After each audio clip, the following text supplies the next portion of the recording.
교과서 161쪽 우리 이유 있는 여유 같이 한번 보시겠습니다. 그래 갈래는 수필이 되겠습니다. 수필. 그리고 성격은 수필이니까 자신의 경험적, 신변 잡기적, 이 말은 자기 주변에 일어나는 잡다한 일들을 적었다 이런 뜻입니다. 그리고 사색적, 깊이 있는 그런 내용, 그 다음에 교훈적인 내용이다 이렇게 성격을 봐주고, 제목은 이유 있는 여유. 자, 그래 처음부터 한번 보시겠습니다.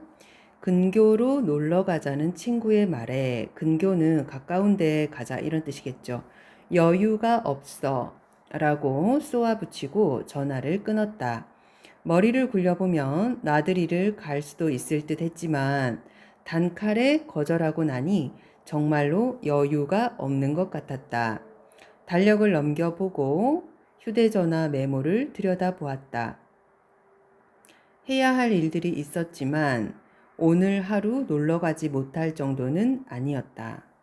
문득 여유가 없다고 말할 때의 여유는 단순히 시간적 여유가 아니란 생각이 들었다라고 했습니다. 여기서 단순히 시간적 여유가 아니라 마음의 여유가 없다 이렇게 우리가 봐주면 되겠죠. 기꺼이 무리를 하겠다는 마음, 굳이 그렇게까지 하고 싶은 의지와 더 가까운 것 같았다. 그날 나는 해야 할 일들이 많이 있었지만 아무것도 하지 않았다. 나들이를 가지 않은 아쉬움과 일을 하지 않았다는 죄책감 때문에 종일 마음이 무거웠다. 하루를 공쳤기 때문에 다음 날부터는 정말로 여유가 없어지고 말았다. 이렇게 말했습니다. 자, 공치다 이 말은 무슨 일 하려고 하다가 목적을 이루지 못하고 허탕치다 이렇게 단어풀이 확인해 보면 되겠죠. 그래서 일단 이 글에서 이 글쓴이는 자신의 경험을 시작으로 해서 이야기를 전개하고 있습니다. 친구가 놀러 가자고 했는데 여유가 없어라고 단칼에 거절하고 나서 자기가 뭔가 반성하고 있는 그런 내용입니다. 자, 중간 부분의 내용을 보시겠습니다. 여유는 크게 두 가지로 이야기할 수 있다. 자, 여유라고 하는 중심 소재를 두 가지로 나누었죠. 그래서 우리가 분류라고 볼 수가 있습니다. 여유를 두 가지로 나누었다. 우리 내용 전개 방식은 분류로 보면 되겠죠. 먼저 물질적 여유, 공간적 여유, 시간적 여유처럼 내가 현재 처해 있는 상황으로 규정되는 여유가 있다. 이게 첫 번째 여유가 되겠습니다. 그래서 현재 처해 있는 상황으로 규정되는 여유, 이거는 세 가지로 나누어 볼 수가 있죠. 물질적, 공간적, 시간적 이렇게 볼 수가 있습니다. 통장 잔액을 확인할 때, 식당에서 자리를 잡을 때, 나도 모르게 자꾸 시계를 볼 때, 우리가 하루에도 몇 번씩 살피는 여유 말이다. 이때는 여유의 기준이 넉넉함을 측정할 수 있는 척도가 비교적 객관적인 편이다. 자, 그리고 나서 그 밑에는 물질적, 공간적, 시간적 여유를 각각 나누어서 설명하고 있습니다.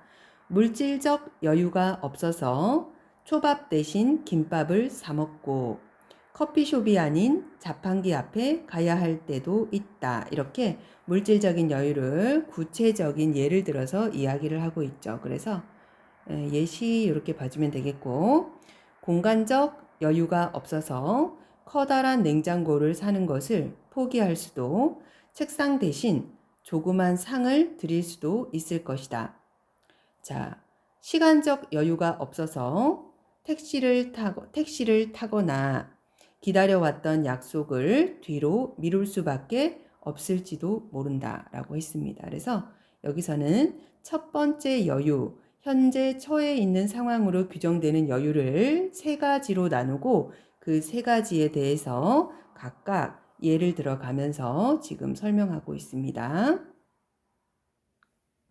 자, 여유라는 것을 두 가지로 나누었기 때문에 우리가 분류라고 볼 수 있고, 그 다음에 여기서 여유는 첫 번째 여유와 두 번째 여유로 볼 수가 있는데, 자, 두 가지로 나눈 것은 분류라고 보면 되겠고, 내용상으로는 대조를 이룬다. 그럼 우리가 두 번째 여유가 무엇인지를 확인해 보면 되겠죠? 우리 교과서 162쪽, 163쪽 보시겠습니다. 자, 우리 두 번째 여유를 확인해 주면 되겠죠. 자, 여유는 마음의 상태를 얘기하는데 사용되기도 한다. 이게 우리 두 번째 여유가 되겠습니다. 자, 마음의 상태라고 지칭하긴 했지만 그 마음이 드러나는 표정, 태도, 행동 등을 통해서 여유를 가늠할 수가 있다. 그래서 그 여유를 가늠할 수 있는 기준이 표정이나 태도, 행동을 통해 드러난다. 이렇게 볼 수가 있습니다. 마음의 여유가 없으면 어떤 일도 손에 잡히지 않는다. 사람을 만나는 것도 어디에 놀러 가는 것도 특별한 이유 없이 다 싫어진다. 반면이라고 했죠. 자, 반면 이런 접속사는 우리 세모해주고, 반면 앞에 있는 부분과 뒤에 있는 내용이 반대로 이루어진다. 이렇게 보면 되겠습니다. 자, 반면 앞에서는 여유가 없는 사람들의 어떤 내용이 나오고 있고, 반면 뒤에서는 여유가 있는 사람에 대해서 설명하고 있습니다. 여유가 있는 사람은 그 사람을 둘러싼 분위기에서부터 여유로움을 감지할 수 있다. 자, 감지하다 단어풀이 확인해 주세요. 자, 비단. 물질적인 여유를 말하는 것은 아니다. 이렇게 말했습니다. 비단이라고 하는 접속사는, 자, 우리 옆에 단어풀이를 적어 놨습니다. 부정하는 말 앞에서 다만, 오직의 뜻으로 쓰인다. 그래서 여기 보면, 자, 아니다 라는 부정어가 있죠. 그래서 비단, 물질적인 여유만을 말하는 것이 아니다. 이렇게 우리가 다만이나 오직의 뜻으로 해석해 주면 되겠습니다. 여유 있음은 낯선 사람에게 얼마나 열려 있는지, 상대의 말을 얼마나 열심히 귀담아 듣는지, 출퇴근길 지하철에서 주위를 살피고 걷는지 등 대부분 태도에서 드러나게 마련이다. 음식을 내온 사람에게 건네는 미소나 상대방을 배려하는 말투에서도 여유는 묻어난다. 자, 여기까지가 두 번째 여유에 대한 설명이 되겠죠. 두 번째 여유는 마음의 상태를 나타낸다. 자, 그리고 그 마음은 표정이나 태도, 행동 등을 통해 드러난다. 이렇게 설명하고 있습니다. 자, 우리 10번째 줄 같이 보시겠습니다. 두 가지 종류의 여유는 우리 두 가지 종류, 아까 첫 번째 여유와 두 번째 여유를 말하는 것이죠. 자, 상호 간에 영향을 끼치기도 한다. 이 말은 서로 깊은 관련이 있다. 이런 뜻입니다. 돈이 없으면 아무리 가까운 사람이라 할지라도 선뜻 만나기가 꺼려진다. 처리할 일이 산더미처럼 쌓여 있을 때 공짜로 얻은 해외여행 비행기표가 다 무슨 소용이란 말인가. 이 말은 소용이 없다 이런 뜻이니까 서리법 이렇게 정리해두면 되겠죠. 여유 간의 불일치로 힘들어하는 사람들도 많다. 빡빡한 생활을 하다가 갑작스럽게 여유가 찾아왔을 때 반가우면서도 그 여유를 어찌 활용할지 막막한 것이다. 자, 그래서 첫 번째 여유와 두 번째 여유가 불일치할 때 사람들이 굉장히 힘들어하는 내용이 나오고 있습니다. 자, 예를 들고 있습니다. 자, 평생 일만 해왔던 아버지들이 퇴직 후에 어떻게 시간을 보내야 할지 몰라서 당황한다는 이야기가 그리 멀지 않게 느껴지는 것도 다 이 때문이다. 이처럼 시공간적 여유는 있는데 마음의 여유가 없을 때라고 했죠. 우리가 간단하게 첫 번째 여유는 있지만 두 번째 여유가 없을 때 우리는 초조함을 느낀다 이렇게 말했습니다. 반대로 마음의 여유는 있지만 경제적 여유가 없다는 이유만으로 이거는 두 번째 여유는 있지만 첫 번째 여유가 없다는 뜻이겠죠. 대책 없이 느긋하다고 주변에서 손가락질을 받기도 한다. 자, 이 부분은 우리 두 가지 여유 간의 불일치를 나타내는 내용이 되겠습니다. 자, 우리 163쪽 내용 확인하겠습니다.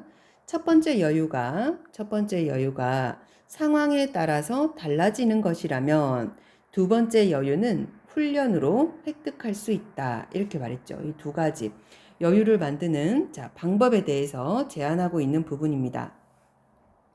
길을 걸을 때 휴대전화를 주머니에 넣어두는 습관. 자, 우리가 휴대전화를 항상 보면 여유가 없겠죠. 상대의 말을 끝까지 들으려는 마음가짐. 급한 일이 생겼을 때 심호흡을 하는 태도는 우리 자신을 여유에 한 발짝 더 가깝게 만들어준다. 자, 여기서는 이러한 훈련들을 통해서 우리가 두 번째 여유를 획득할 수 있음을 구체적인 예를 통해서 이야기하고 있는 부분이 되겠습니다. 자, 급할수록 돌아가라 라고 하는 속담은 우리가 속담이니까 풍류법 이렇게 하면 되겠죠. 마음의 여유가 얼마나 중요한지, 우리 마음의 여유는 우리 앞에서 말한 두 번째 여유가 되겠죠. 얼마나 중요한지를 역설하는 것이다 라고 했습니다. 자, 우리 여기서 역설이라는 단어가 나왔는데 우리 단어풀이를 보면은 역설, 자기의 뜻을 힘주어 말한다. 여기서 힘력자를 써서 역설이라는 뜻을 쓰고 있습니다.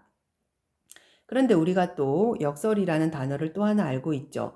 겉으로는 모순되나 속으로 진리가 있는 표현 방법을 우리가 역설이라고 하는데 그 역설은 한자가 다르기 때문에 동음 이의어라고 보면 되겠죠. 그래서 여기서 역설은 자신의 뜻을 힘주어 말한다 이렇게 해석하겠습니다.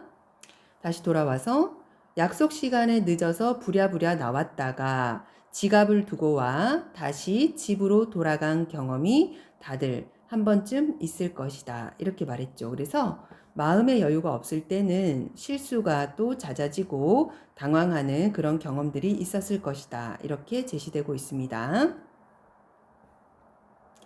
자, 우리 끝부분 내용을 한번 보시겠습니다. 여유를 만드는 일, 자신의 마음에 틈을 내는 일이 점점 더 소중해지고 있다.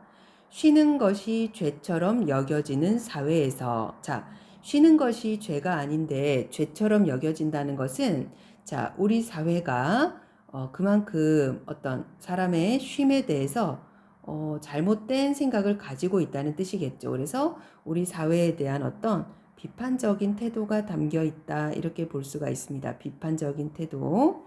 자, 여기서 여유를 능동적으로 찾는 일은 언뜻 뒷걸음질하는 일 것처럼 생각될 수 있다. 그러나 뒤에 중요한 내용들이 나오겠죠.